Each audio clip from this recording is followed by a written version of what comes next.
todas Bueno, formas, ahí está la clase, el link de la clase grabada. Entonces, no hay problema para que hagas esa trazada asíncrona. Por el momento, entonces vamos a continuar. Pues la clase anterior eh, nos concentramos propiamente en lo que era conocer el dispositivo, el PLC. Entonces, ¿qué era? ¿Qué tipos de PLC habían? ¿Qué tenían internamente? ¿Qué, cada parte, qué función cumplía? ¿Cómo cómo se seleccionó un PLC? ¿Qué criterios? ¿Qué tipos de salidas tenían? En fin, en fin. Vimos todo lo referente al equipo como tal, al PLC. Entonces, el día de hoy vamos a ver primero un pequeño, mínimo, minúsculo, medio repaso de lo que es neumática. Pero, o sea, ujú. por mi repaso es solo recordarlo. Y ya nos adentramos, por lo menos, en la introducción a lo que van a ser los lenguajes de programación como tal. Y de allí, bueno, vamos a ver qué tanto nos rinde. Empezaríamos con el primer lenguaje de programación. Vamos a, entonces, empezar. Entonces, primero que todo, el recorrido de neumática. Entonces, yo sé que ustedes ya vieron un curso completo de neumática, inclusive de mantenimiento, esto se lo saben de memoria, pero dicen que la neumática es la ciencia y tecnología que se dedica al estudio y aplicación del aire comprimido como medio de transmisión de energía necesario para mover y hacer funcionar mecanismos en la automatización de los distintos campos de la fabricación. Entonces, nosotros vamos a, a enfrentar a un sinfín de sistemas de actuación totalmente neumáticos, puesto que, bueno, tiene varias ventajas, la velocidad, el ciclo útil de vida, la facilidad de manipulación, de control, en fin, y vamos a aprender a manipularlos desde los PLC como tal.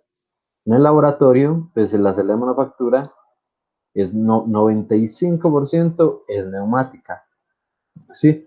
Tiene cilindros simple efecto, doble efecto, brazos neumáticos, ventosas, gripper, tiene diferentes actuadores eh, neumáticos. Obviamente para ellos debe estar como su acondicionamiento aparte, pues, por medio de electroválvula o válvula solenoide.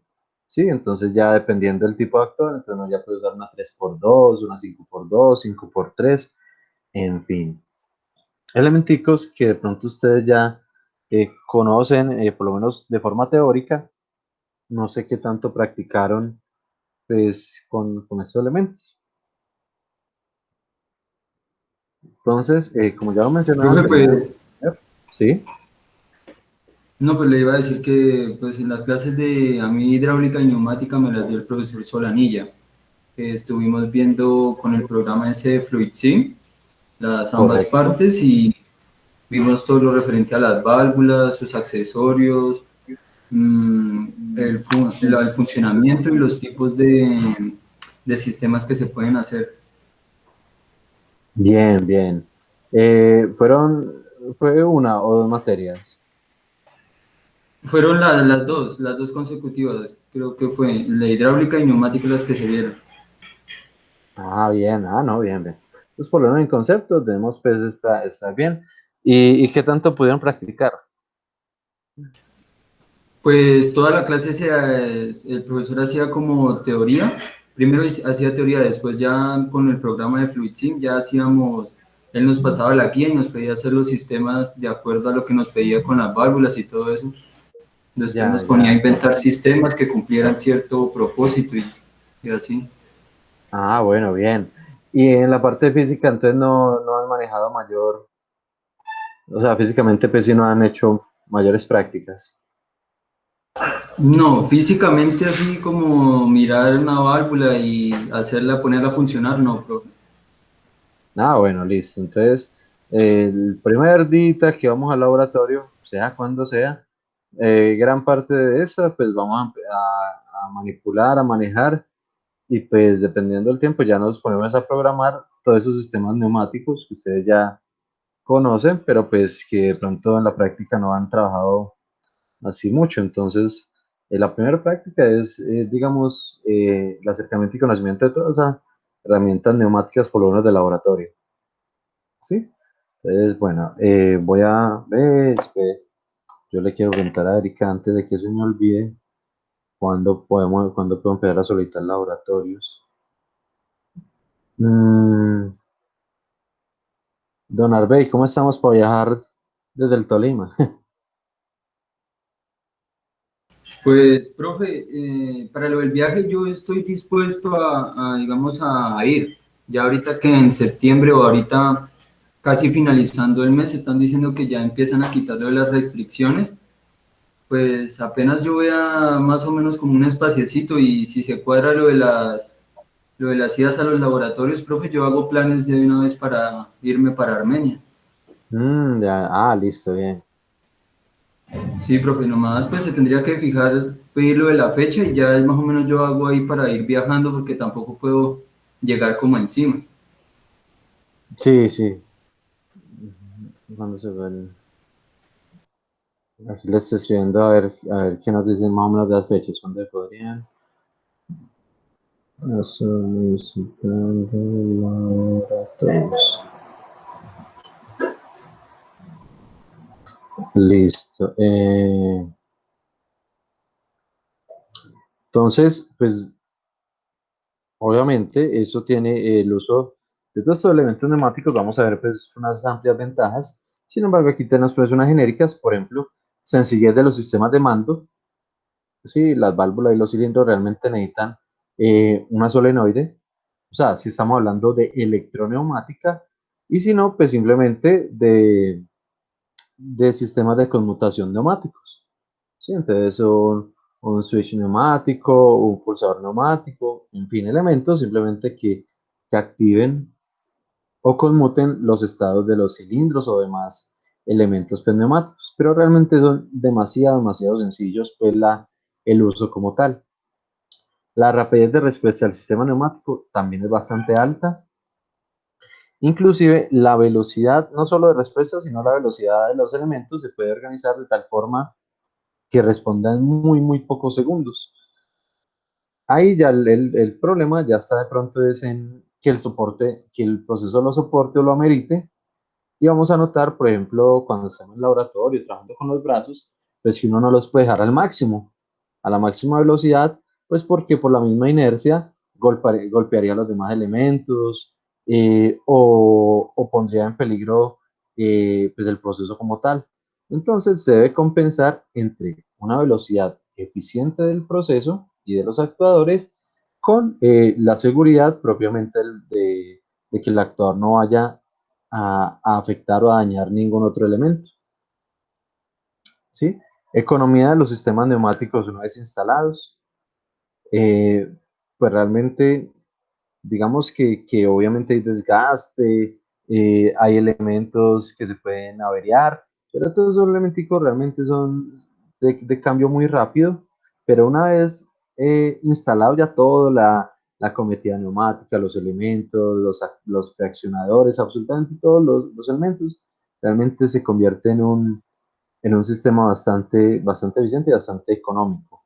No en la inversión inicial, sino en todo el mantenimiento y toda la aplicación, ¿sí? Y la reparación o reemplazo de los componentes de neumática es mínima, ¿sí? Realmente por ahí se han dañado unos elementicos, de pronto una ventosa, pues se han dañado varios racores, obviamente pues esos digamos que son los que más sufren. Y en el laboratorio tenemos un pequeño problema. Desde que yo llegué, digamos que habían muchas cositas malas. Entonces se han ido arreglando, organizando y han ido quedando muy bien. Pero hasta la fecha tenemos un actuador que nos sigue molestando, que es un brazo rotativo de 180 grados. Ese bracito es el único que aún a estas alturas todavía molesta. De resto, todos los sistemas han sido puestos en óptimas condiciones. Vamos a ver cómo nos trata la vida este semestre. Aquí me acaba de responder la decana. Vamos a ver. Dice, a partir del 13 de septiembre podemos iniciar en la EAM. La idea es que, no, es que nos programemos a partir de esta fecha, mejor dicho, 14 de septiembre, lunes. Entonces, más o menos para mediados de septiembre vamos a estar pidiendo pues acceso a los laboratorios. Entonces, mientras eso ocurre, vamos a trabajar pues en software y la teoría como tal. Listo. Tiene ciertos inconvenientes, obviamente todos los elementos tienen sus pros y sus contras. Primero, que la instalación en general es costosa, ¿sí? Todo, desde la cometida hasta los elementos, electroválvulas, actuadores dependiendo pues la potencia, velocidad, tamaño, en fin, pueden pues valer, eh, tener un costo bastante altico. Entonces, la inversión inicial realmente es altica y dependiendo pues la instalación es como tal de la empresa donde lo vayan a instalar, pues dependerá también el costo de la instalación. Entonces, si hay que tirar una cometida bastante larga, ¿sí? Si el compresor está muy alejado del proceso o si se requiere llevar altas presiones, entonces el compresor tiene que ser bastante grandecito, con muy buena capacidad, dependiendo del tipo de acometida, si es lineal, si es en anillo, si es ramificada, en fin, muchas cositas que se deben tener en cuenta y todos esos son costos, todo son, entonces un billetico, entonces realmente una acometida completamente neumática realmente sale costoso. Lo otro es el mantenimiento del aire en buenas condiciones. No solo un buen compresor es necesario, y de eso les confieso de una vez, el compresor de laboratorio me da vergüenza, me da una vergüenza impresionante que ustedes la conozcan, hasta de pronto ya lo habrán visto, lo habrán escuchado. Es un compresor de pintura, chiquitico, es como de 5 litros, es una cosita chiquitica, vieja, oxidada, y realmente en este momento yo creo que vamos al laboratorio y lo purgamos, y eso sale un agua totalmente oxidada, unos líquidos blancos que yo nunca he podido saber de dónde llegan. Ese, ese, ese compresor es una porquería. Y pues tras la fecha pues no yo he hecho varias veces la solicitud de cambio y pues no ha habido respuesta. Por ahí una vez se nos dañó y con el profesor Néstor pues medio lo organizamos y ahí lo pusimos otra vez en funcionamiento. Pero realmente el aire que va de ese compresor no es el adecuado, y aunque tiene un filtro y regulador y lubricador y todo, o sea, toda una unidad de mantenimiento completa, eh, ese aire no es bueno para los equipos, pues cualquier partícula de humedad o cualquier partícula de mugre empieza a desgastar mucho los elementos. Entonces es un cuento. Y más allá del compresor, de la historia del compresor de la universidad, tenemos que, por ejemplo, hay procesos muy delicados donde realmente no puede haber ninguna partícula de mugre ni de humedad. Por ejemplo, en la industria farmacéutica tiene que ser totalmente aséptica el tipo de aire. Entonces, ellos requieren unos filtros súper especializados para que realmente el aire no afecte de ninguna manera los productos que allí se están haciendo.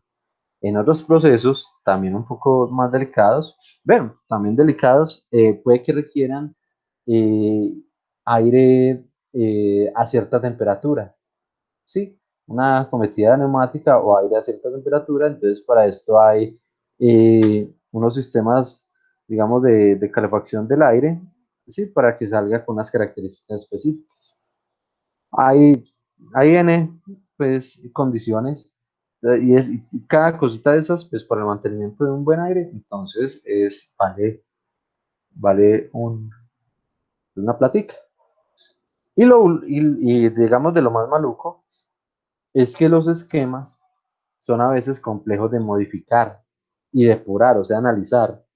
Pero, por ejemplo, si usted tiene una acometida con, con 10 puntos, ¿sí? Para 10 actuadores y necesita meter 4 más, ¿sí? Entonces le toca ir, ajustar toda la tubería, hacer todos los sistemas de racores, de T, de sistema, y si el sistema de ramificado, si ya lo tiene en un espacio muy pequeño, en fin, todo eso va generando, digamos, una dificultad adicional y no es tan fácil ampliar esos sistemas. No imposible, sino, pues no, y si tiene el espacio y el dinero, pues eso no va a tener ningún impedimento.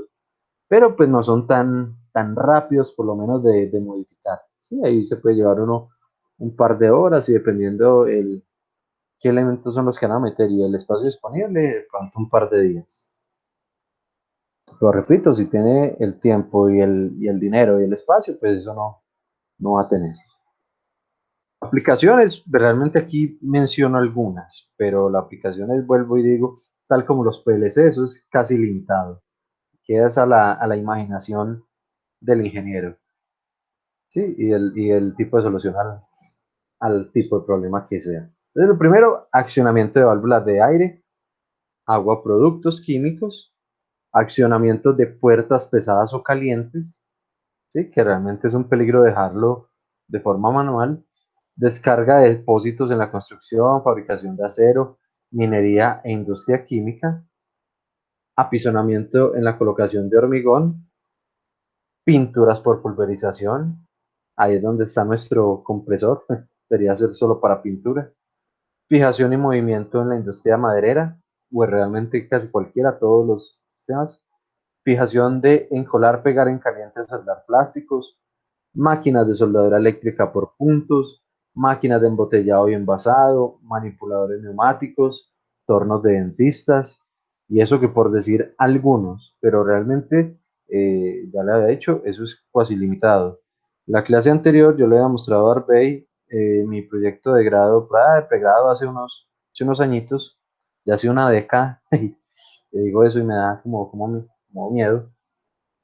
Hace una década yo hice un sistema de envasado multifuncional.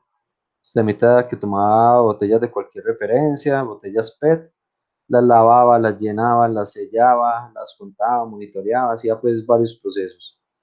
Y la mayoría, o por no decir que todo el sistema mecánico, era a partir de elementos neumáticos. Entonces tenía varios cilindros, unos cilindros simple efecto, otros doble efecto, unas válvulas en ciertos puntos, en fin. Tenía ciertos elementos y casi todo era pues, totalmente neumático. Obviamente el sistema de control era electrónico basado en un PLC, que era el que comandaba todas esas señales dependiendo pues de los sensores, en fin.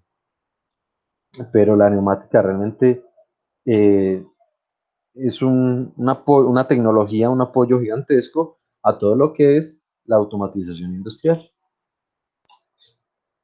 Ahora tenemos entonces el primer elemento que se requiere para una instalación, una cometida neumática. Entonces, lo primero, el compresor, ¿sí? Entonces nos dice, un compresor es una máquina de fluido que está construida, perdón, para aumentar la presión y desplazar cierto tipo de fluidos llamados compresibles, tal como gases y los vapores.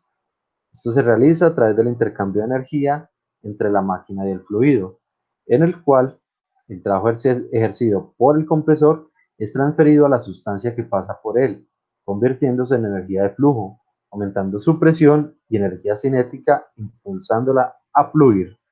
Es decir, él toma en su concepto básico, toma el aire del medio ambiente y lo va ingresando propiamente a un tanque o un recipiente almacenador y va ingresándolo a presión, a presión, a presión. Entonces va ingresando aire y obviamente como el aire es compresible, este se va, digamos, adaptando al recipiente e incrementando su presión. Al incrementar su presión, incrementa también su velocidad y esto permite que esa cinética pueda dar movimiento a otros elementos.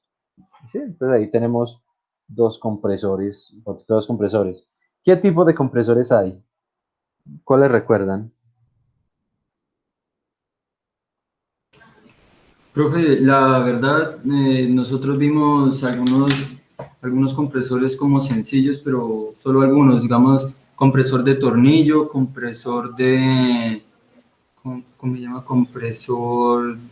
Compresor de biela, no, creo que no se llama eso. ¿Cómo es que se llama? Helicoidal, creo que era Sí, como con señor. unas aleticas, como unas Sí, aleticas. señora. Hay helicordales, hay de paletas, hay de tornillo, hay magnéticos, eso hay ciertas tecnologías. Juanjo, de pronto tiene ahí uno que se nos olvide.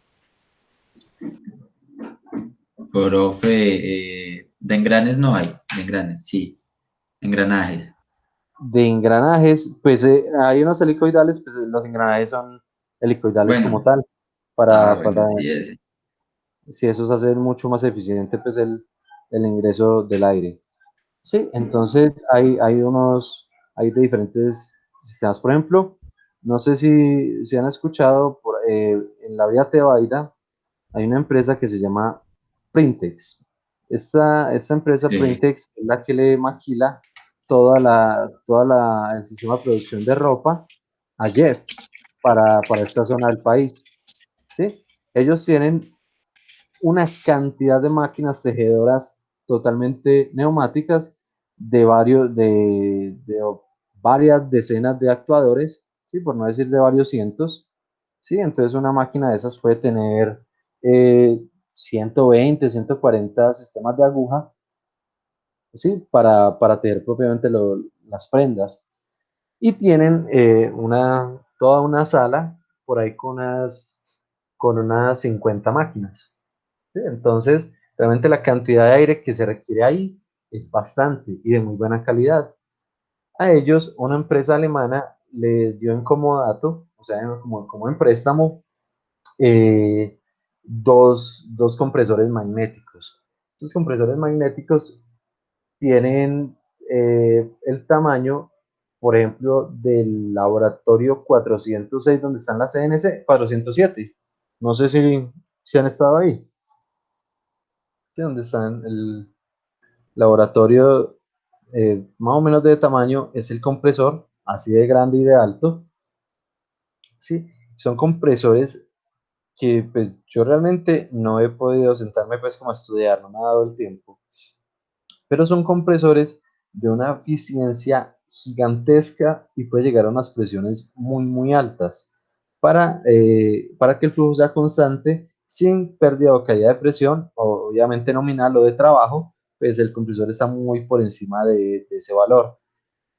Y uno se para al lado de esos compresores y para que estuvieran apagados. Y realmente en todo momento están, digamos, tomando aire y comprimiéndolo, pero no hacen nada de ruido. De una capacidad, de una forma bárbara de realmente de funcionar. Y, pero a estas alturas, pues no sé cómo funciona. Y tenían dos hasta 2018, que fue la última vez que fuimos por esos lados, pues aún no habían hecho negocio ni nada, todavía los tenían, pero no se lo habían pedido, no lo habían comprado, ahí seguían. Quién sabe en este momento qué habrá ocurrido, pero gigantescos y bastante eficientes. ¿Sí? Obviamente, después del compresor, bueno, después del compresor puede haber, es algo, un aparato intermedio, que no sé si ustedes de pronto lo saben. Un equipo intermedio que hay entre la unidad de mantenimiento y el compresor, ¿cuál podrá ser?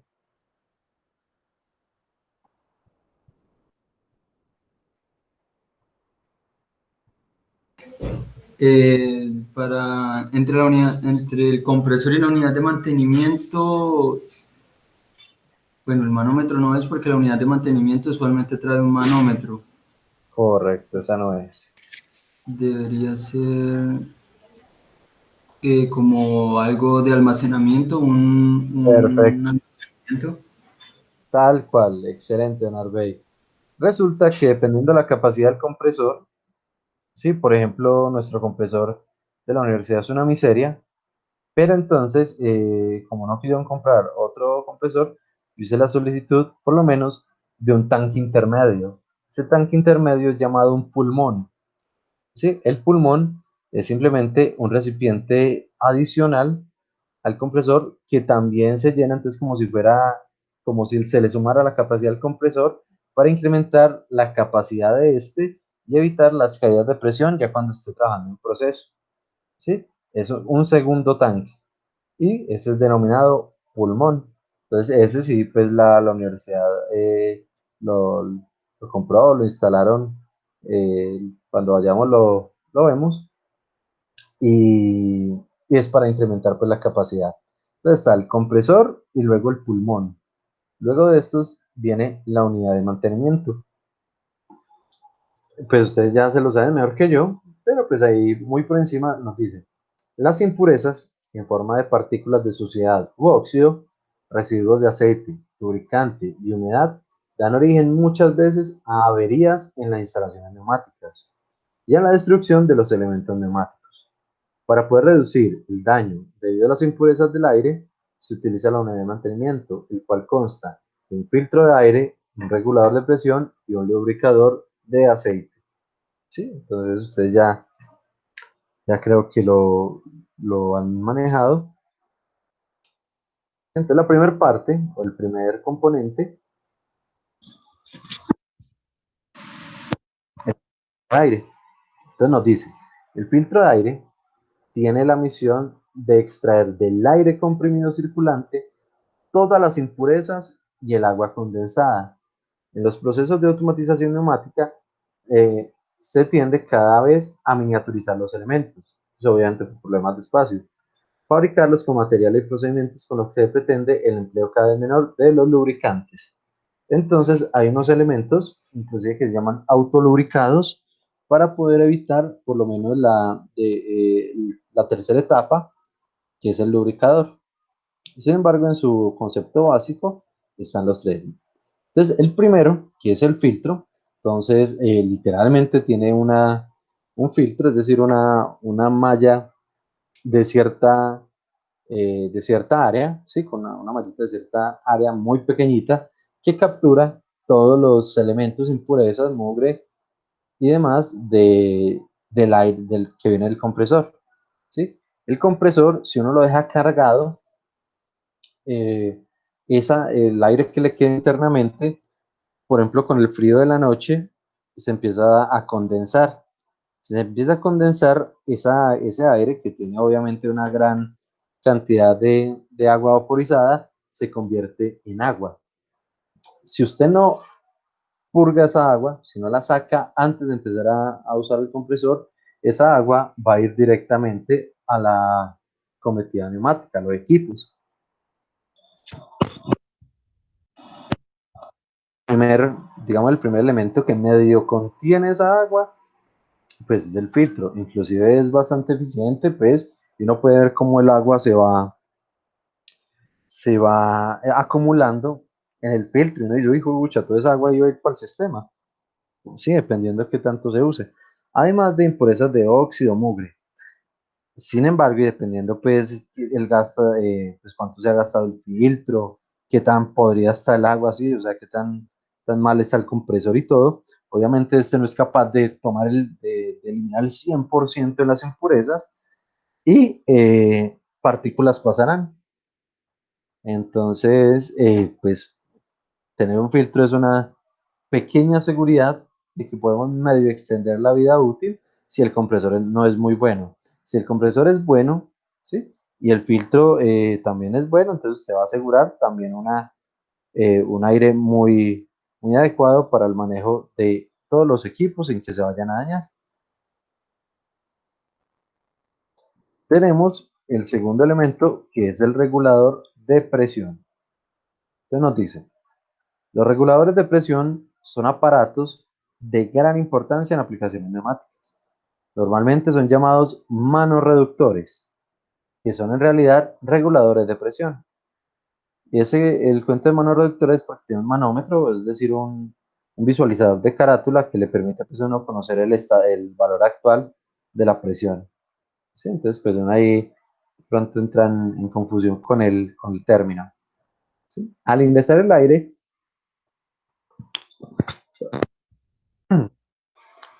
al ingresar el aire a la válvula, su paso es restringido por el disco en la parte superior. La estrangulación se regula por acción del resorte inferior. ¿Sí? Entonces, si notamos acá en la imagen, a medida que uno va girando, el disco va realmente dando la apertura o cierre a este pequeño resorte. ¿Sí? Entonces va a dejar pasar una cantidad de aire mayor o menor. ¿Sí? Esta regulación de presión nos va a dar como consecuencia también una regulación de velocidad en los elementos. Entonces, si usted quiere, por ejemplo, que un cilindro vaya más lento, uno también va estrangulando el aire que le llega y como consecuencia va a haber una reducción de la velocidad. Obviamente es el regulador general de la instalación y cada uno de los elementos de los componentes, sea llámese cilindro, brazo rotativo, en fin, debe tener sus propios reguladores, ¿sí? Para la regulación de presión o velocidad.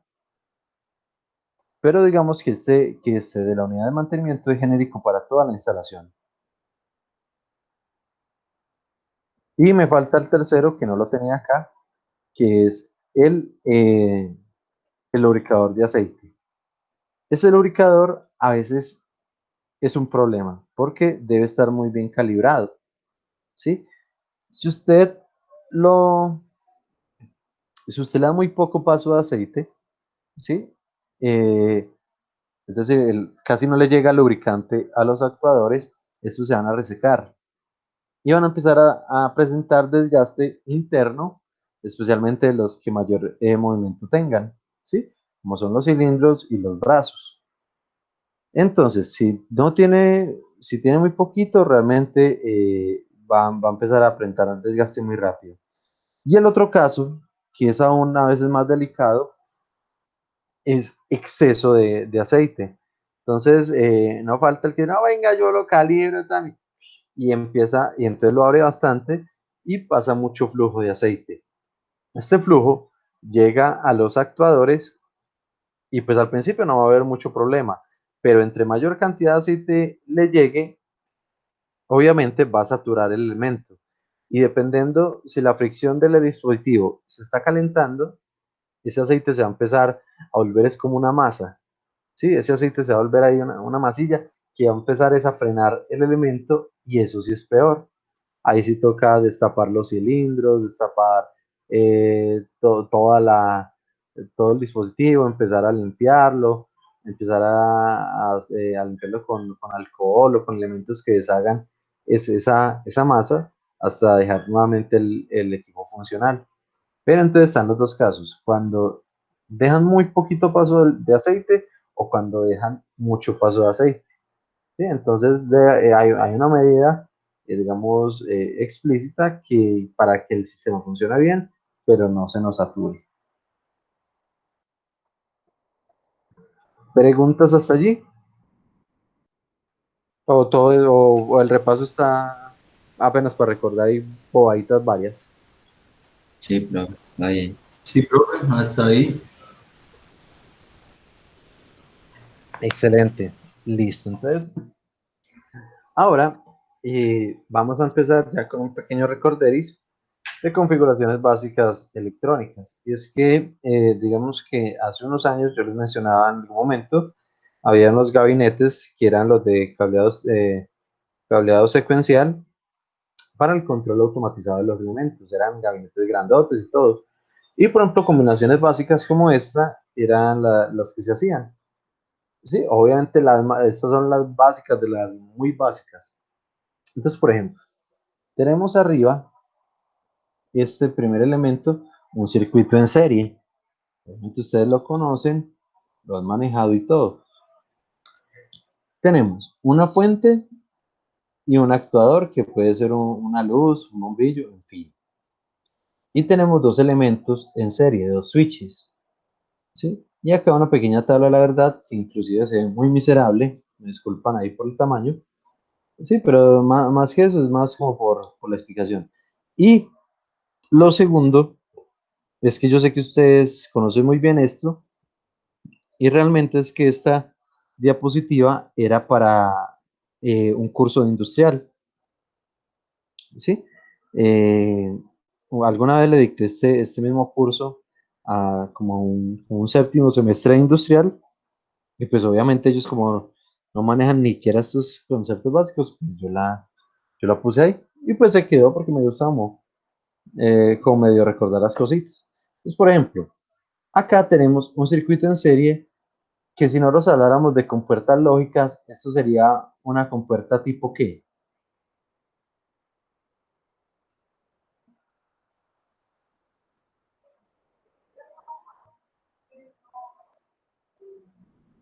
Eso sería una compuerta OR, una compuerta AND, una compuerta NOT.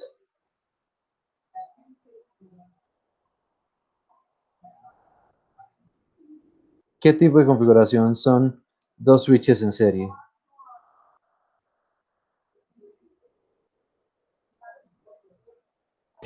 Esa creo que es una OR, profe. Liz, ¿y Juanjo qué dice? Profe, eso es una hornegada, ¿cómo es que se llama? Creo, no sé. Un XOR. Sí, creo. Listo. Ambos, digamos que son incorrectos. Eso es una simple compuerta AND. ¿Qué ocurre? La configuración es, ¿cuándo se va a prender este bombillo? Cuando el switch 1 y, o sea, la AND, el Claro. switch 2 se cierren. Sí, si usted cierra el switch 1, ella no va a prender porque el switch 2 está abierto. Y si cierra el switch 2 y el switch 1 está abierto, tampoco va a prender. La única forma de que encienda el bombillito es que las dos estén activas. Y eso, digamos, inclusive aquí está la tablita de la verdad, la misma tabla de la verdad de una compuerta AND. Cuando uno tiene elementos en serie, hace una configuración AND, porque se requiere que la primera y la segunda condición, y si son 20 condiciones, se deben cumplir las 20 condiciones, así en serie, hablando pues de switches en serie, se deben cumplir para que el elemento prenda. Si de los 20 switches hay uno abierto, ya el elemento nunca va a prender. Deben estar absolutamente todos los switches activos. Sí, cerrados o en uno. Entonces se dice que es una configuración tipo AND. Vamos a ver la segunda. Esta segunda tenemos dos switches en paralelo. ¿Qué tipo de configuración creen que es ese switch? Esa sí es una OR. Correcto, tal cual, porque para que se active este bombillo, solo con cerrar el switch 1 o el switch 2, ese elemento se va a activar. Y si ya pues cierra los dos, pues con mayor razón la luz va a encender, ¿sí? Pero entonces arriba debe estar el switch 1 y el switch 2, y abajo debe estar el switch 1 o el switch 2 para que él encienda, ¿sí? Tenemos aquí al lado derecho, pues, unos simbolitos, el interruptor y su símbolo correspondiente, y un pulsadorcito con su símbolo correspondiente. Como estamos viendo acá, pues todos los elementos son interruptores. ¿Qué diferencia tiene entre un interruptor y un pulsador? Que el interruptor se queda en la posición. Correcto. Que el interruptor queda enclavado en su última posición. Entonces, si está abierto, sí, si el interruptor está abierto, quedará abierto el resto de la vida hasta que uno vaya y lo cambie de posición. Cuando lo cambie de posición a cerrado, quedará enclavado en una posición hasta que vuelva y realice un cambio. Por otra parte, el pulsador cuando usted lo presiona, él cambia de estado, pero si usted lo suelta, el pulsador retorna a su estado, un estado inicial, ¿sí? Ya dependerá del tipo de pulsador, si es normalmente abierto o normalmente cerrado. Listo. Y tenemos por acá otras configuraciones. Por ejemplo, acá, cuando los dos switches están abiertos, el bombillo no enciende. Con uno cerrado y uno abierto, tampoco enciende. Si el primero está abierto y el segundo cerrado, tampoco enciende. La única forma de que el bombillo esté encendido es que todos los switches estén cerrados para que haya flujo de corriente en el circuito cerrado. Repito, esto es muy obvio de pronto para nosotros, pero pues para los de industrial no lo es. De todas formas, me permite medio introducir el siguiente tema, ¿sí? Que son los lenguajes de programación. ¿Sí? Este mismo esquemita, ahorita vamos a analizar ciertos elementos. ¿Sí? Entonces, tenemos lenguajes de programación. Entonces, primero que todo, ¿qué es todo ese cuento de lenguajes de programación? Yo sé que ustedes ya han programado en varios lenguajes posiblemente, empezando por C o C++, ¿sí? Y no solo eso, sino que adicionalmente programaron secuencias lógicas a partir de diagramas de bloques en circuitos lógicos. ¿Sí? Entonces, a punta de flip-flops o circuitos o con puertas lógicas, pues ustedes hacen una o lógica combinacional o lógica secuencial. Y eso sigue siendo programación. ¿Sí? Es programar la respuesta de unas salidas con respecto a unas entradas. ¿Sí? Pero ya hablando de programación como tal, digamos que ustedes han trabajado bastante en C, ¿cierto?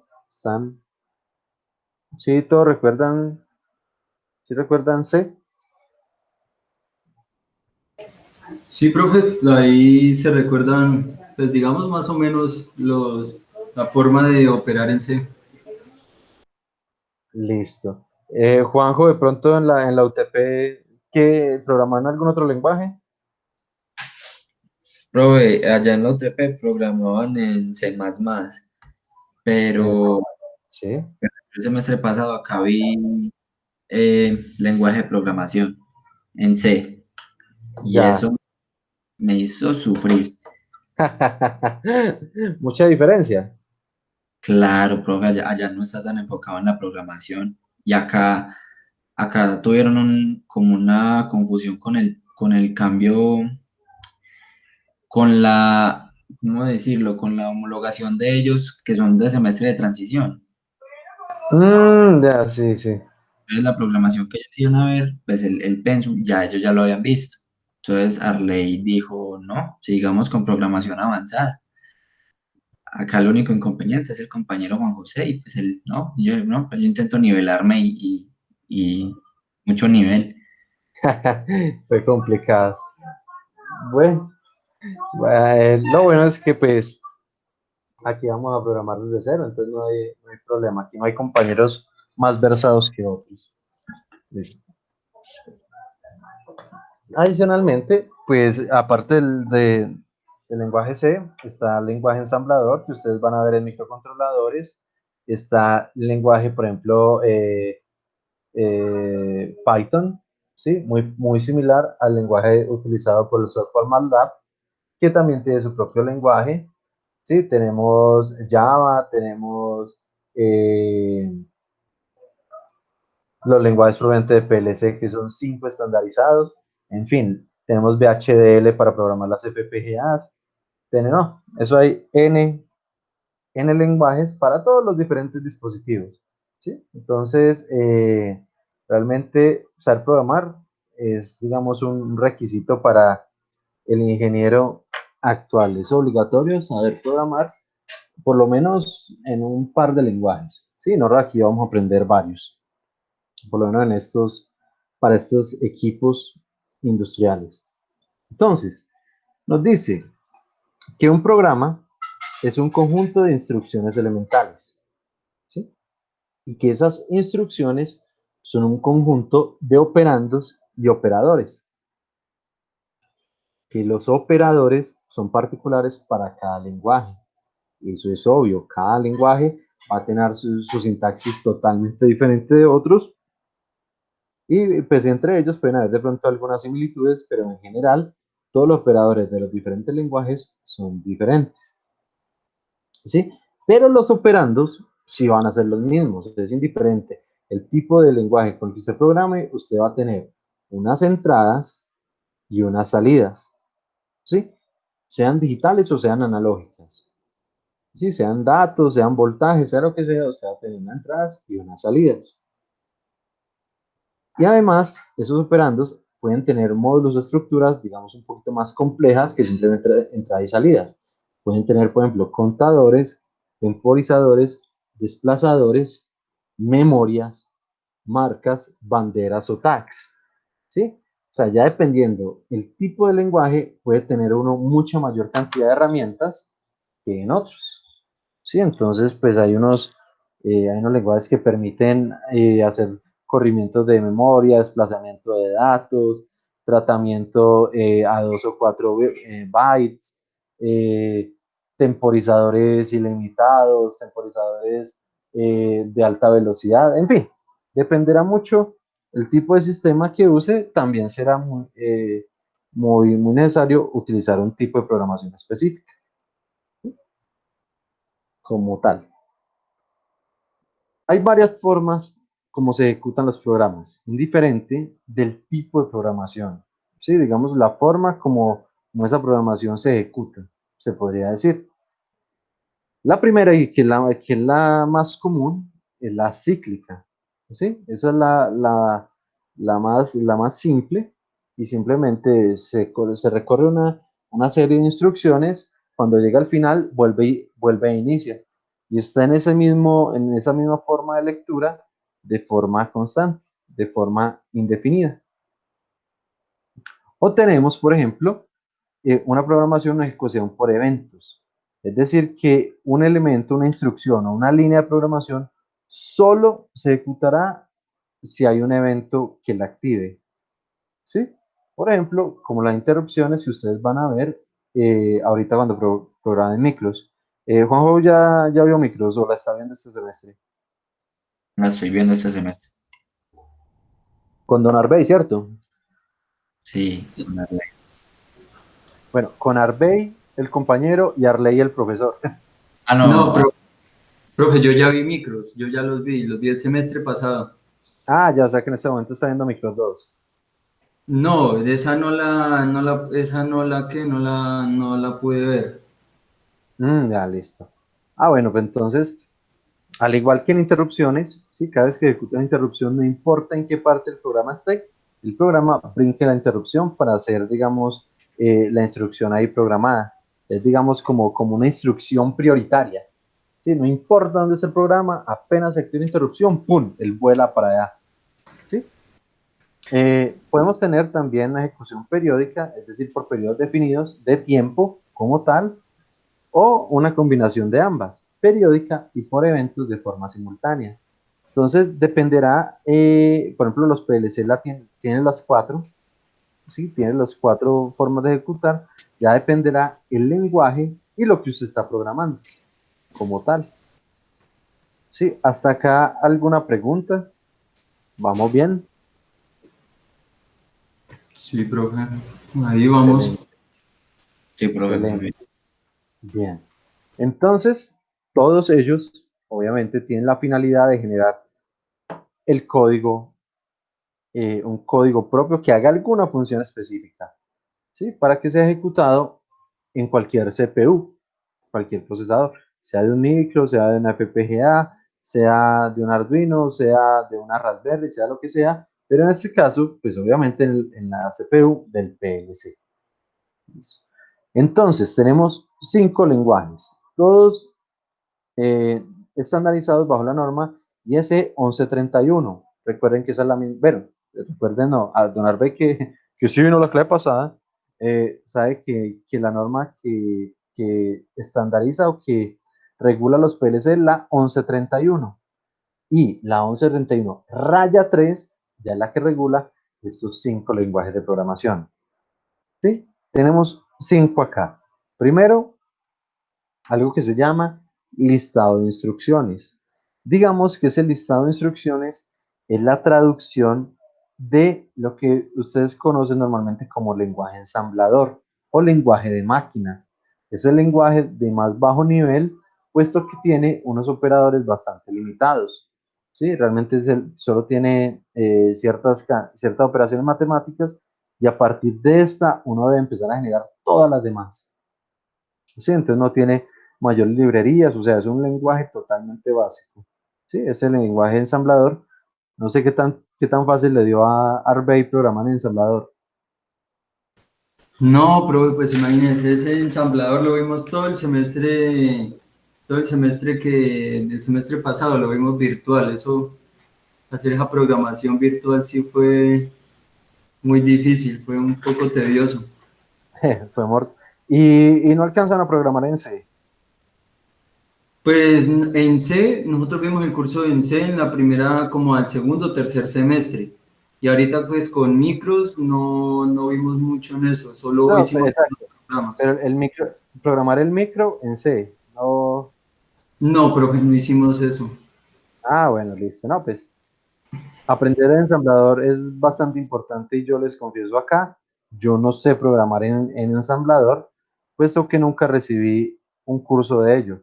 A pesar de que yo soy ingeniero electrónico, digamos, yo me fui por un área diferente a los sistemas digitales, que es el área de automatización y control. Entonces, realmente, y con la pena en el mundo, yo digo, yo no sé programar en ensamblador.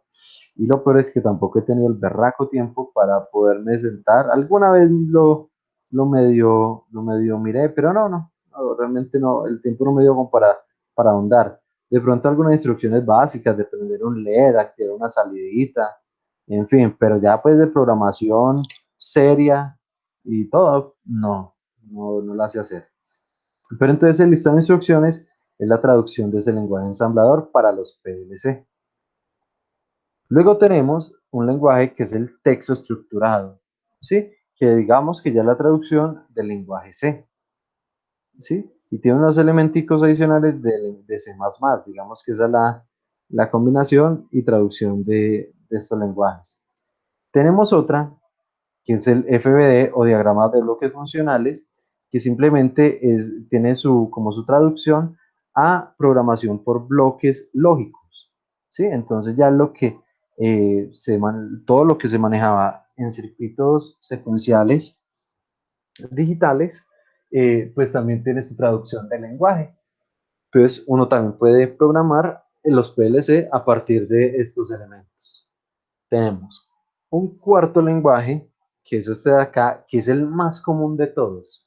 ¿Sí? El lenguaje ladder o lenguaje de escalera. Ese lenguaje es el estándar de los PLC. Todos los PLC lo traen. Es el más básico, el más común. No, no es el más básico, sino el más común de los PLC. Y es la traducción literal de estos esquemas eléctricos. ¿Sí? Por ejemplo, si un switch acá, el actuador, eso es lo que está acá, un switch acá y el actuador. ¿Sí? Literalmente es una traducción de los esquemas eléctricos. Tranquilos, yo lo estoy diciendo así rápido porque esta es la primera, pero ya vamos a mirar uno por uno más o menos de qué se trata. Y el último lenguaje es este que está acá, que es el SFC, que es el Sequential Function Chart o funciones secuenciales o diagrama de funciones secuenciales. ¿Sí? Esto es un lenguaje de alto nivel de los PLC. No todos lo traen, pero se ha popularizado mucho más y es que es un lenguaje de programación bastante simple, bastante potente, pero solo para elementos secuenciales, ¿sí? No sirve para elementos continuos, sino solo para funciones secuenciales. Más o menos, y así muy rápidamente, estos son los 5 lenguajes. De los 5, digamos, vamos a ahondar en 2 totalmente. Pero van a haber aplicaciones en las que hagamos la combinación hasta de 3 lenguajes. Sí, entonces ahí vamos viendo cómo nos va si integramos otro o en qué momento lo vemos. Entonces nos dice que todo está regulado bajo la norma IEC 1131-3. Entonces dice, define la forma estructurada de los lenguajes a través de diseño, proyectos, tareas, programas y bloques. ¿Sí? Entonces, da todas las pautas, la norma da todas las pautas para lo que para lo que un lenguaje de programación debe ser y debe tener. ¿Sí? Esto dividido en varias partes. ¿Sí? Primero, en las unidades de organización de programas, ¿sí? Lo que se llama los POUs, Program Organization Units. Esos elementos, esos POUs, dependiendo del lenguaje, uno puede estructurar un programa muy bien. Nosotros vamos a aprender, especialmente cuando damos señales analógicas, a hacerlo muy organizadito. ¿Sí? Que si hay una función repetitiva, nosotros la hacemos como función, la llamamos desde un lenguaje principal, que programamos una secuencia en un lenguaje, programamos una parada de emergencia en otro lenguaje, programamos un temporizador en otro lenguaje, ¿sí? Y cómo realmente es la forma como se organiza estos sistemas así como por pedazos. Entonces realmente esos posts nos dan unas herramientas de organización muy buenas. Y no simplemente es un programa como de pronto lo hemos venido haciendo, que es un solo formato, una sola hoja, con todas las instrucciones de toda la secuencia en un solo lugar. Entonces, ese realmente lo organiza de una forma mucho más eficiente, mucho más fácil de seguir. ¿Sí? Dice, tipado fuerte de datos a través de lenguajes que poseen operaciones a las que solo se les puede aplicar un tipo apropiado de datos. Entonces, adicionalmente, no solo permite que sea muy organizado, sino que evita problemas de los datos. Es decir, solo para cada tipo de operación solo puede haber un solo tipo de datos. Para evitar cualquier tipo de conflictos, digamos, de sintaxis entre los datos. ¿Qué obliga a esto? Conocer muy bien los tipos de datos para que uno no se vaya a equivocar.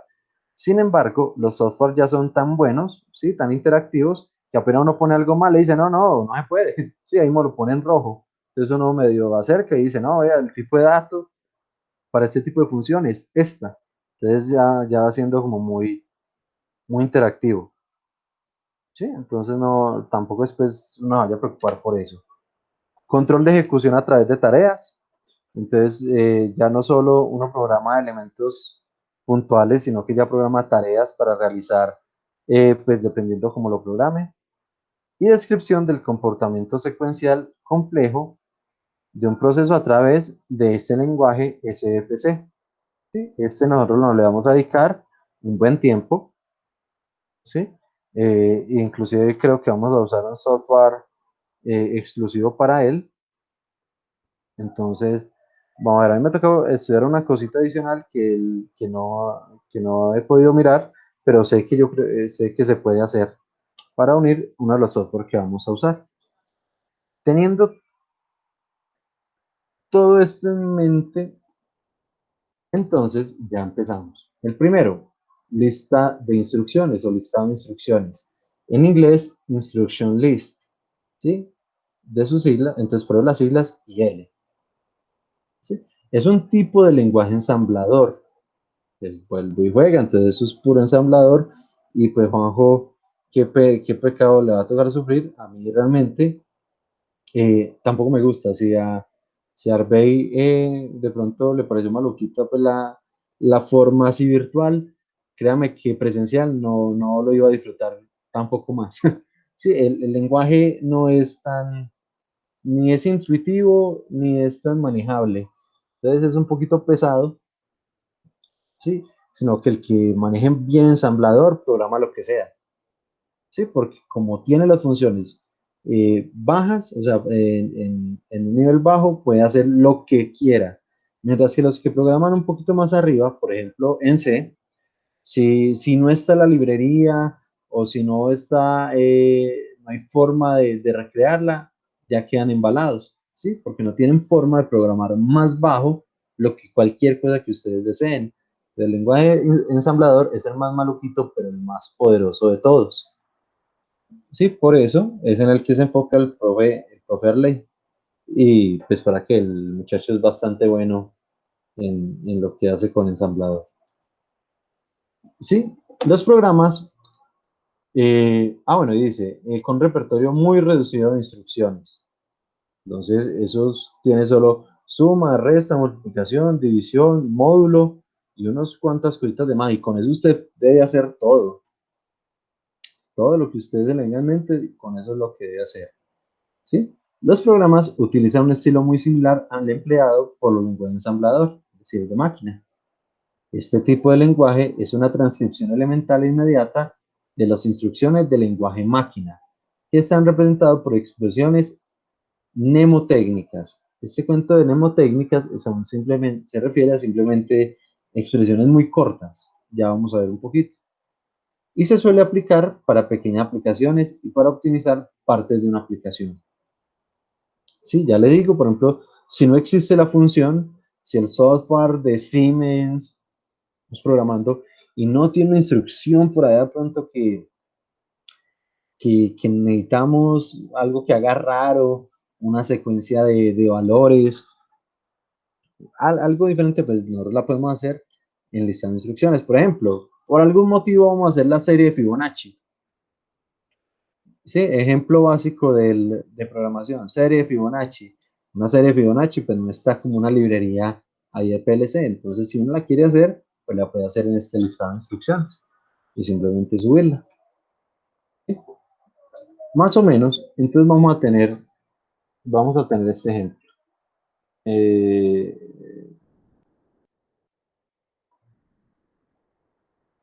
ABC. Voy a poner, bueno, voy a hacerlo acá muy rápidamente, como para que no.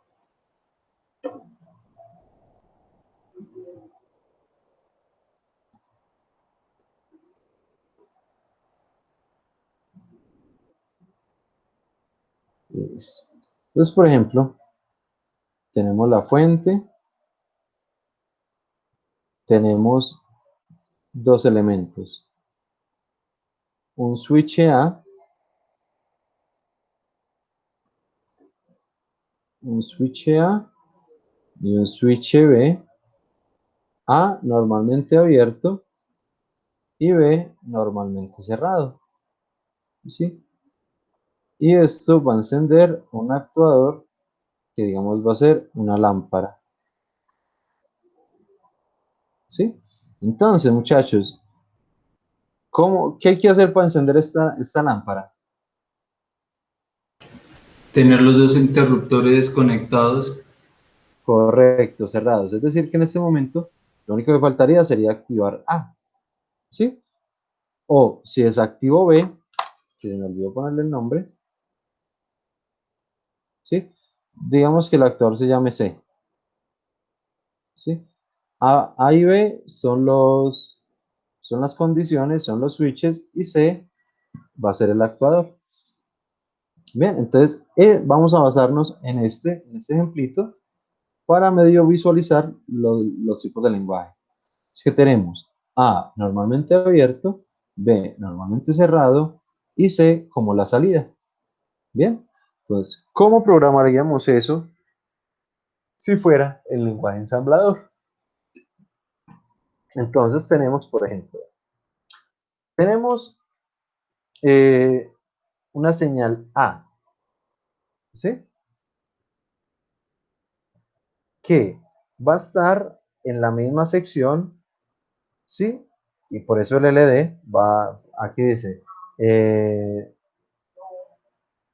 digamos, activa el resultado actual igualando el operador. Entonces, va a poner A y AB negado. Note que aquí está la instrucción AND terminada en N. Va a ser como una línea de código, una línea eléctrica con el comando A, que está en serie por la condición AND, pero negada va a ser B, y el resultado, ¿sí?, se va a dar en la variable C. Es decir, si lo vemos de atrás para adelante, nos va a decir C se va a activar o va a estar prendido cuando B negado, que está en serie con A, se cumpla o se activen. ¿Sí? La semántica del ensamblador, pues realmente, digamos, es muy particular, muy tosca, ¿sí? Pero tiene pues cierta cantidad de elementos. Está, por ejemplo, brincar algún punto, retornar una función, retornar un valor, suma, resta, multiplicación y división, obviamente operaciones booleanas como la AND, la OR, la XOR, ¿sí? Y elementos de comparación con mayor, mayor que, igual, menor que, en fin. Sí, entonces, si notamos, pues es bastante reducido todo como su esquema de programación. Entonces, prácticamente, si ustedes quieren algo más grandecito, les toca programarlo paso a paso. ¿Sí? Entonces tenemos este listado de instrucciones. Este listado de instrucciones, digamos que no, que por lo menos en el curso, como está planeado, no lo vamos a usar. ¿Sí? Vamos a usar los otros 4. Pues este listado de instrucciones, pues no nos vamos a enfocar mucho, ¿sí? Pero ya saben que existe, se les gusta la parte de ensamblador, ya saben que los PLC también lo pueden hacer, lo pueden programar con ensamblador, en fin. Tenemos el segundo, que es texto estructurado. De sus siglas en inglés, Structured Text, ¿sí?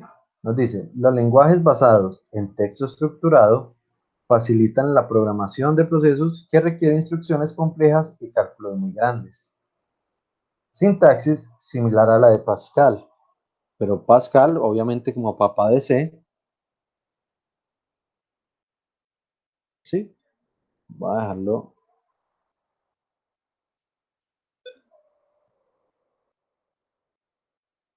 de una vez así, ¿sí? Pascal era el papá de C, simplemente.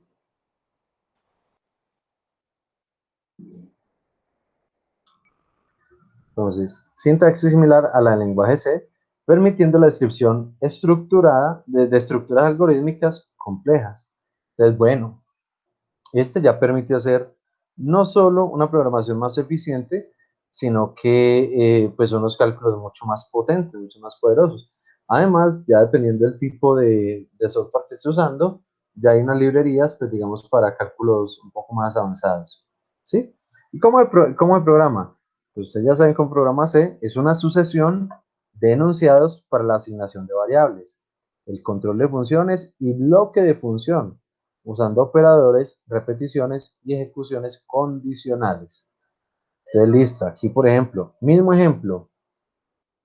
Sí, tenemos este mismo ejemplo. ¿Cómo se programaría en C? Muy sencillo. C, la salida C va a ser igual a A en not B. Fin. Entonces, estos 3 elementos, paso a paso, se guarda en una variable, esa variable se carga a partir de la segunda instrucción. Sí, en fin, acá pues simplemente lo hacemos de forma directa y lineal. C va a ser igual a en not B.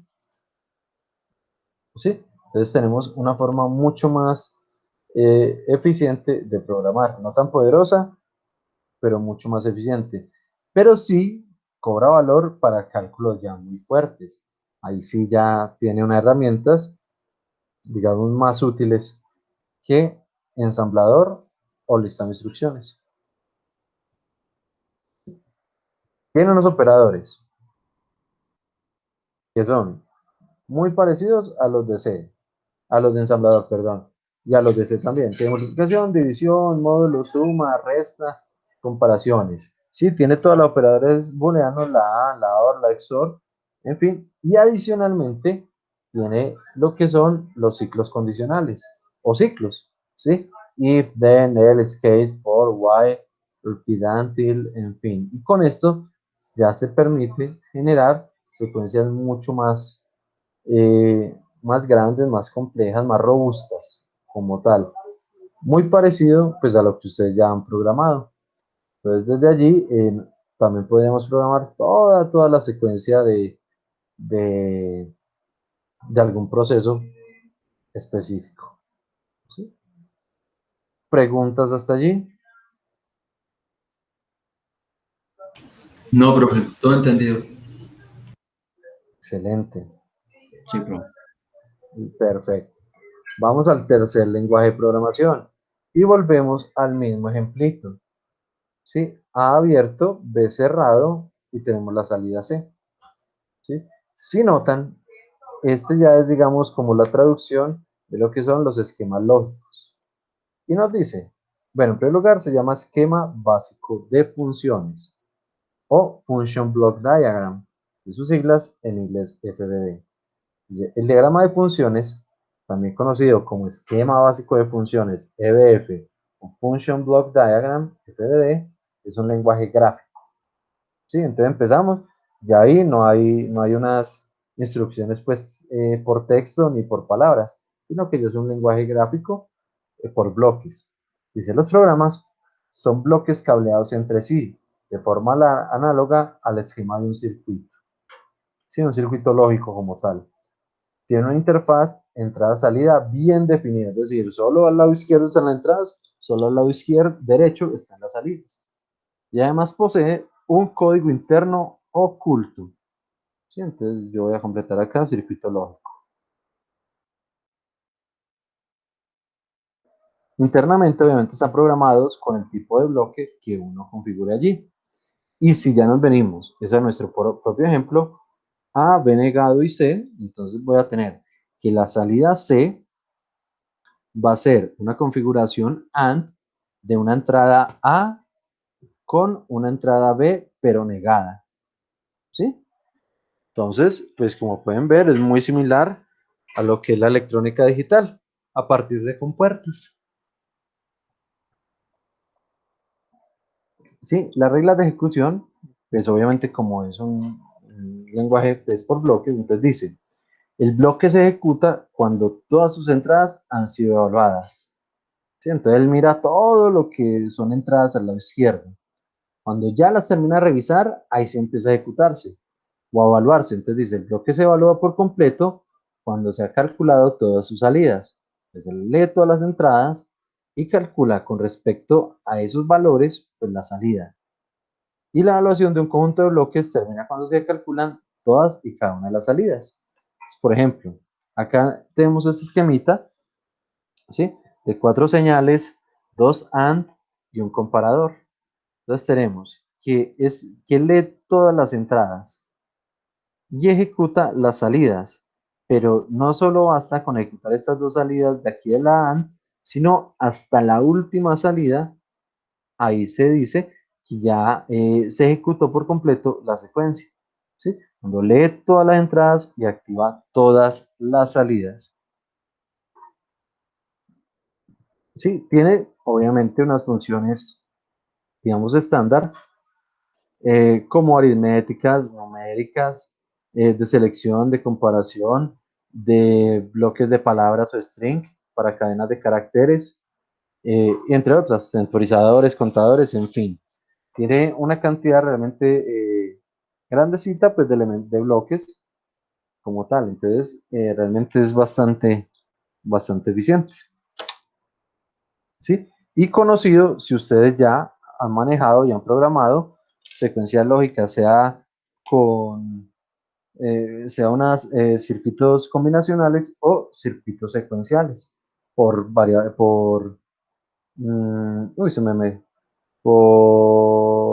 máquinas de estado. ¿Sí? Si no las vieron, hasta de pronto ahí miramos un repasito, ahí vamos viendo. Bien, hasta acá, Sí. hasta acá llegamos, digamos, con esta parte de la introducción a los lenguajes. ¿Sí? Y voy a detenerme allí. Voy a detenerme allí porque ya seguimos. Entonces, aquí un pequeño repaso, tanto en neumática como una pequeñísima introducción a lo que son 3 de los 5 lenguajes. ¿Por qué solo 3? Porque ya la siguiente presentación, o lo que vamos a ver la próxima clase, que sería el siguiente lunes, porque recuerden que este jueves no hay clase, ya nos vamos a enfocar en el lenguaje ladder, que es el lenguaje más utilizado pues, de programación de PLC. Y nos guardamos el quinto lenguaje, que es el el Sequential Function Chart, o llamado realmente o comúnmente Grapset, para el siguiente corte, ¿sí? Entonces lo voy a parar ahí. Y les voy a pedir que por el momento, entonces, descarguemos al menos uno de los software que quiero que empecemos a mirar, ¿sí? Entonces no sé si ustedes ya tienen los links o si ya empezaron a descargar algo. Pues, profe, yo tengo de los links que usted envió, que fueron 5 links, tengo la mayoría descargados. Solo me falta las actualizaciones del TIA Portal V13, porque es que pesan 11 gigas Sí, y señor. son 6 horas. Y pues yo estuve descargando desde este fin de semana, sino que tuve unos problemas porque el internet por aquí en Ibagué ha estado muy intermitente, es que han estado cayendo unas tormentas por la tarde y por la noche, entonces no No es hay como ningún muy... problema. Sí, no hay problema, Narvey. De todas formas, según lo que me cuenta, ya tiene el que necesitamos. Juanjo, Sí, ¿usted descargó algo o no? Profe, sí, solo me falta, yo puse a descargar todo ahorita, me falta ese de 11 gigas y uno que se abre una carpeta como con varios archivos. Ay, qué falla. Bueno, ya es lo que necesita. Entonces, Juanjo, no. Juanjo, qué bueno. ¿Tiene un internet decente? Profe, pues más o menos, decente no es, pero Listo, no. Por favor, va a ingresar a esa carpetica. ¿Sí? sí, Don Arbey, si quiere, toma 5 minuticos para que vaya, se tome alguito y ya miramos una cosita, ¿sí? lo chuleo todo y lo descargo. No, no, por el momento solo el que dice Factory.io, no más. Factory.io, listo, Correcto, descargar. ese es el único. Ah, pero ese no pesaba. Ah, sí, no se descarga en un momentico. Como 300 megas, no sé, ni recuerdo. ¿Cuánto Sí, pesa? solo, sí, 330, solo que tengo el resto ahí descargando. Puse Ah, todo ya. el tiempo.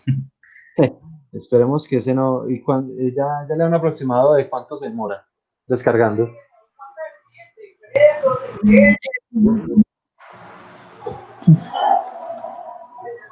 Bueno, démosle 5 minuticos. Yo de todas formas me voy a hacer una escala técnica allí en el baño.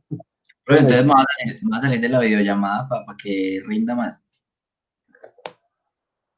listo, inmediatamente lo tenga, lo pone a descomprimir. Igual don Arbey. Arbey de pronto. Ah, bueno, no sé si se habrá ido. Bueno. No, yo sigo acá, estoy Ah, mirando ya. ahí, es el Ah, ya. Factory. Sí, sí, es solo el factorío y por favor, como él está en un punto, sí, lo ponemos a descomprimir de una vez y ya nos vemos. Listo, ¿Sí? profe. Listo. Muchas gracias. Ya nos vemos.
Don Arbey, sí lo había descargado, sí lo tiene ya por ahí. Profe, señor, Sí lo había descargado, el Factory IO. correcto. Sí, ya lo tengo y ya lo acabé de descomprimir. Ah, excelente. Entonces démosle una esperita ahí al compañero para que entre.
Juanjo, ¿cómo le fue? Ya, profe, listo. Ya está acá descomprimido. Ah, perfecto. Listo. Entonces cualquiera de los dos que comparta pantalla, yo les voy indicando qué debe hacer. Ese instala en 2 minuticos y ya podemos empezar a trabajarlo muy por encima. Entonces, eh, cualquiera de los dos que comparta pantalla.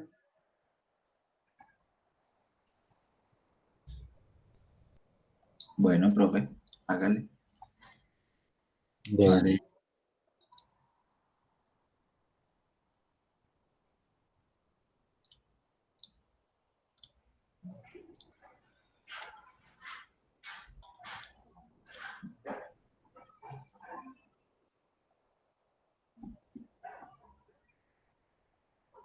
perfecto.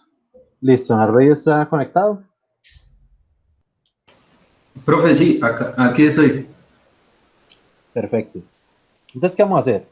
Simplemente vamos a ejecutar el que dice Factory 2.2.3 y lo vamos a ejecutar como administrador.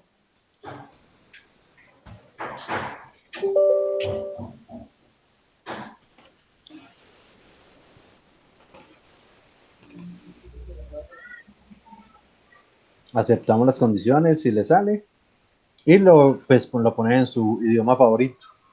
Por defecto, creo que español es como el mejorcito. Sí, le vamos a dar siguiente. Aceptan los términos de condición. Siguiente. Le dan una ruta de instalación. Pues por defecto, pues yo nunca la cambio. Si ustedes la quieren cambiar a una diferente, pues no hay problema. Si no hay en C, le damos siguiente. Ahí. Sí, y simplemente siguiente. Profe, y eso no, nada raro los programas, Microsoft Visual, C++. No, señor, todo eso es para poderlo visualizar adecuadamente. Ah, Este es un listo. software que, bueno, de pronto no lo notaron.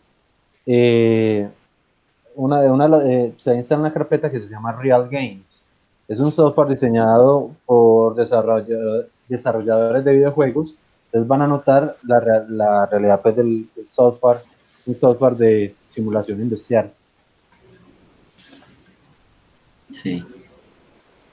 Entonces vamos un segundito. Uy, pucha, ¿y eso qué es?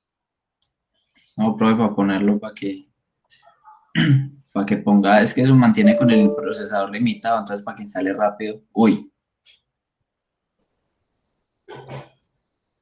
¿Qué dice? El programa finalizará. Uy, ¿qué fue eso? Dale a aceptar a ver qué ocurre.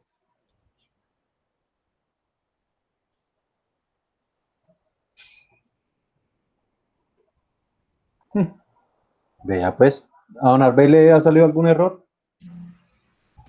No, profe, estaba con la barra cargando los programas.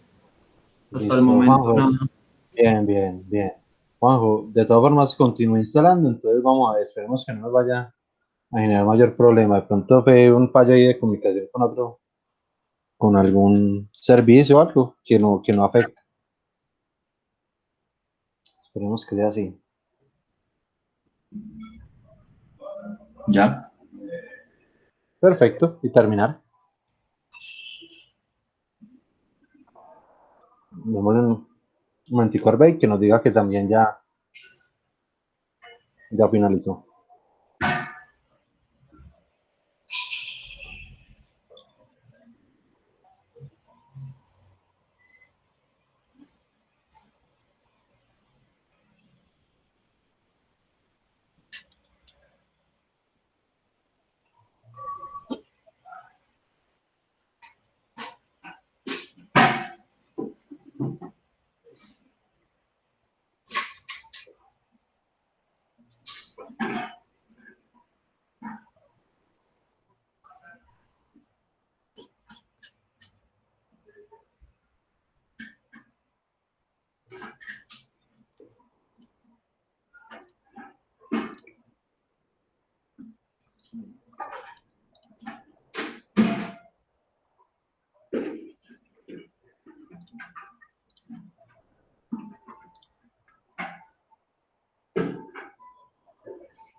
Don Arbey, ¿cómo va?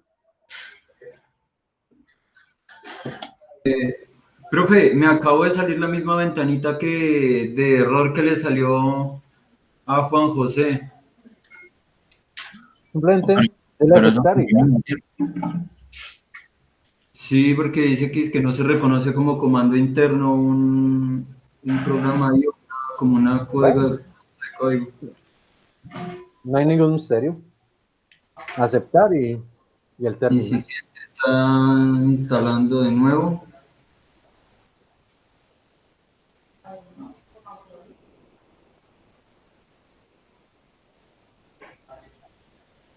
Listo, terminada la instalación de Factory, terminar. Perfecto. Ahora vamos a retornar a la carpeta del instalador. Y de allí vamos a copiar el archivito que se llama Assembly C Sharp. El primero, exacto. Entonces le voy a dar copiar. Y vamos a ir al escritorio. Vamos a darle clic derecho al Factory. ¿Sí? Y abrir ubicación del archivo. Bien. Allí vamos a ir a Factory IO Data, la carpetica, la cuarta. Arbey nos sigue.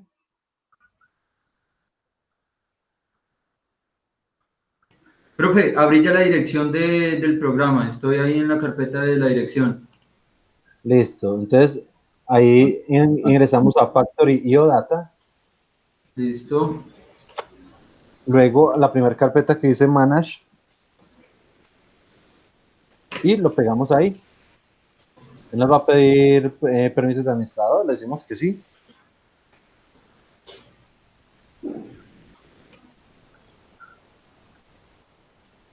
Y simplemente ejecutamos el software como administrador. Ya, eso es todo. Ya quedó instalado. Ya Ya lo solo pueden con eso, abrir. pegarle el documento ese Sí, ahí señor. nomás. No es más. Ya lo pueden abrir como administrador y listo. Listo. Entonces aquí Juan, muchas gracias por compartir pantalla. Yo ya la retomo acá. Listo, pues.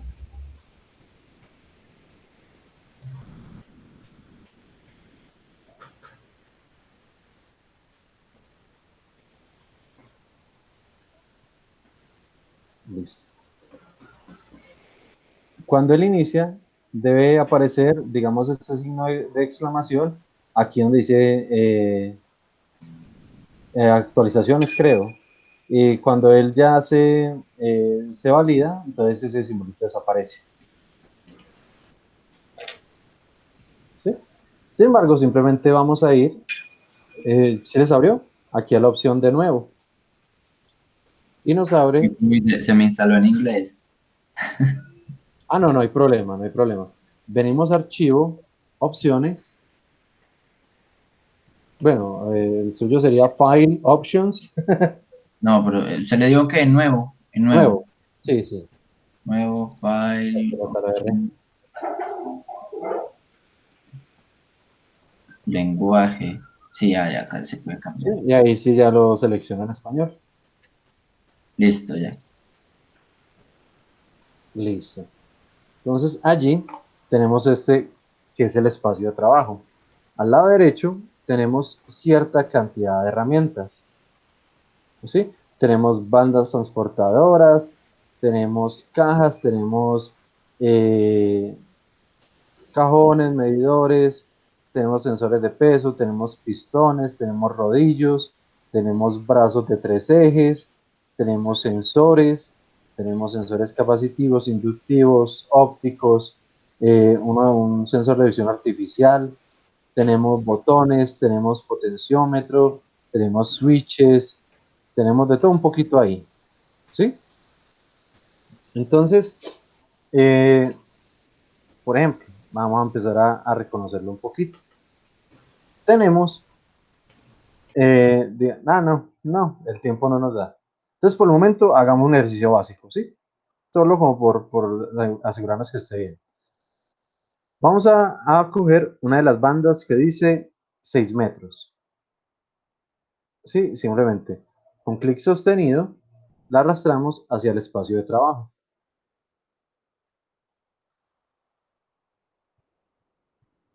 Profe, le soy sincero, esto parece Minecraft. De verdad, así es Solo que, Minecraft. solo que en versión como 3D, Así más es Minecraft. sofisticada. Vea, ve, No, pues es parecido a como muestran los componentes. vea, ves. Listo. Entonces, tenemos allí la forma de movernos es tal cual como en un videojuego, es decir, W para adelante, S para atrás, a la izquierda, D a la derecha. ¿Sí? Allí nos podemos mover a lo largo y ancho del espacio de trabajo. Si tienen mouse o pad mouse, con el scroll se acercan y se alejan. ¿Sí? Con clic derecho sostenido ya rotan la pantalla.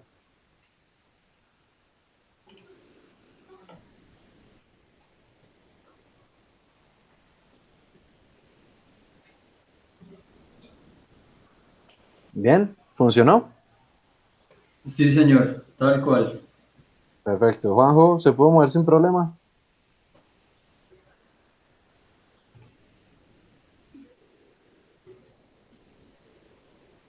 Juanjo sigue conectado. Sí, profe. Ah, listo, sí. Listo. Ahora vamos a poner el primer elemento de arriba, ese elementico verde. ¿Sí? Vamos a poner el elementico verde que es un dispensador de elementos. ¿Sí?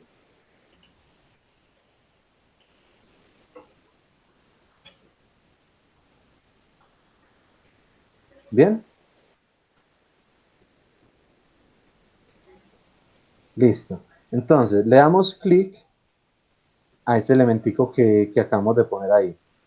¿Sí? Y lo vamos a subir al nivel de la banda, es decir, que lo vamos a mover en vertical. Para ello, dejamos presionado la letra B corta, la letra V. ¿Sí? dejamos presionado la letra V, ¿sí? Y simplemente con el mouse, con clic sostenido, lo subimos y lo bajamos.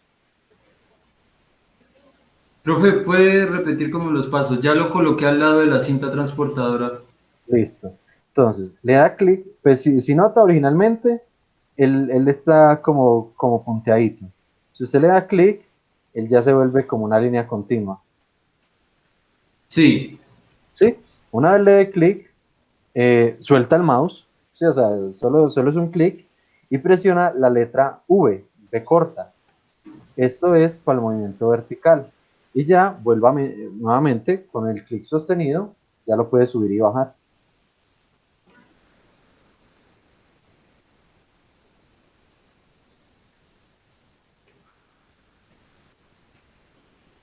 ¿Sí lo logró? pues sí, Deja, eso, sí, deja presionado la letra V corta y pues lo puede subir y bajar. sí, profe, sí. Perfecto. Él tiene una cuadrícula y cuando está, por ejemplo, yo lo voy a dejar al mismo nivel de la banda transportadora, es decir, la primera vez que aparece la cuadrícula sobre la banda.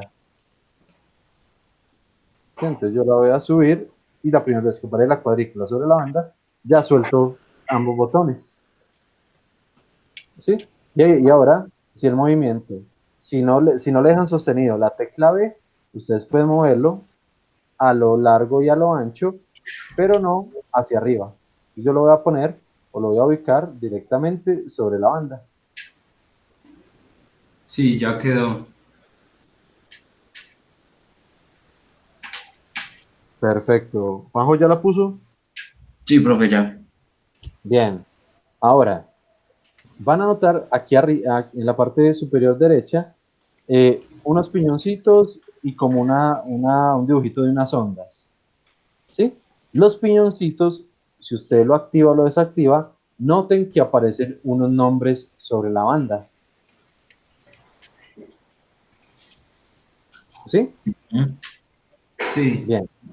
Se los dejamos activos y simplemente, por ejemplo, la banda se llama Belt Conveyor de 6 metros. Le vamos a dar clic allá ese nombre.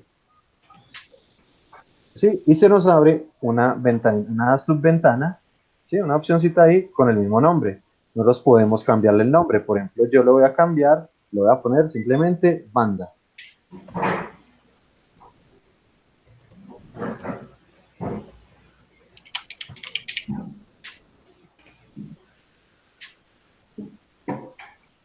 Bien. Y ahora yo ya puedo empezar a simular el proceso de transporte de la banda. ¿Cómo lo hago? Simplemente le doy play aquí, ese run, o simplemente, eh, ya se me olvidó el botón, eh, ya les digo, botón por consola, control de navegación, no señor, no era control de navegación, y se me olvidó, bueno, ese tiene un F9, F5, no, por el momento simplemente le damos run, ¿sí? ¿Qué va a ocurrir?